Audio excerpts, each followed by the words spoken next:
What's up mga kaboljak? Naghahanap ka ba ng libreng pasyalan at ni piso wala kang babayaran?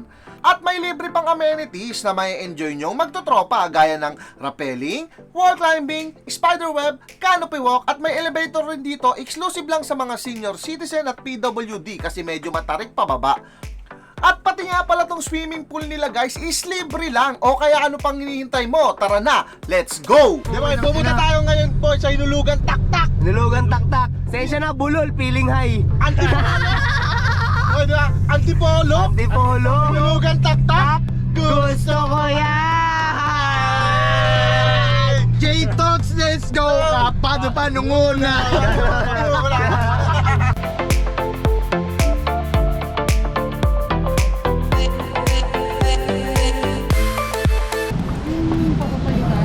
Ayun guys, dito tayo ngayon sa may Hinulugan Taktak guys. Hindi pala natin magagamit yung mga amenities nila yan tulad yan.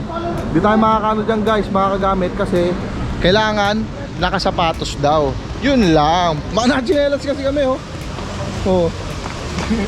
Di ba? Pasyalang lang talaga siya pag gusto Oo. mo. Pwede maligo boy. Libre lang dito mga kaboljak. Ayun lang, bawal tayong pumunta doon sa spiderweb. Saka dito yung ayan ganyan Okay lang yan guys, at least makapag-swimming tayo. Libre lang naman to. Libre lang siya.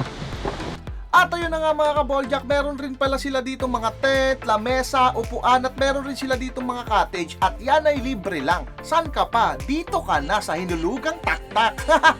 At kung matatandaan nyo pala mga kaboljak, may nausong kanta dito dati. Ito nga yung tayo na sa Antipolo at doon maligo tayo sa Batista kung tawagin ay Hinulugang Taktak. O, di ba? At syempre may baon rin pala kami pastil. Pagkain nga pala yan ng mga kapatid nating Muslim. At syempre nilagang itlog lang guys para tipid. Duri mo, 10 piso lang yung pastil, tas 10 piso lang rin yung nilagang itlog. O, di ba? Solve ka na.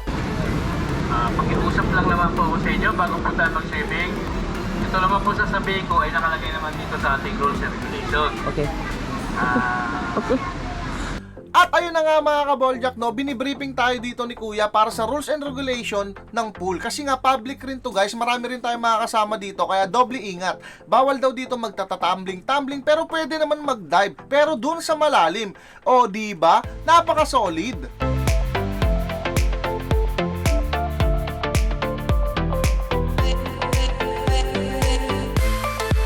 Konting trivia muna tayo mga kaboljak kung bakit Hinulugan Taktak ang tawag dito. Sinasabing nagmula ang ngalan ng talon sa isang taktak o kampana na inilaglag dito noong ika-15 siglo. At ang tunog daw ng dambuhalang kampana ay masyadong malakas, kaya nakakagambala sa mga tao. Kaya hiniling ng mga tao sa kura paroko na alisin na ito. At pumayag naman sila guys. Kaya inihulog ang malaking kampana sa talon, kaya magmula noon ay tinawag na itong Hinulugang Taktak.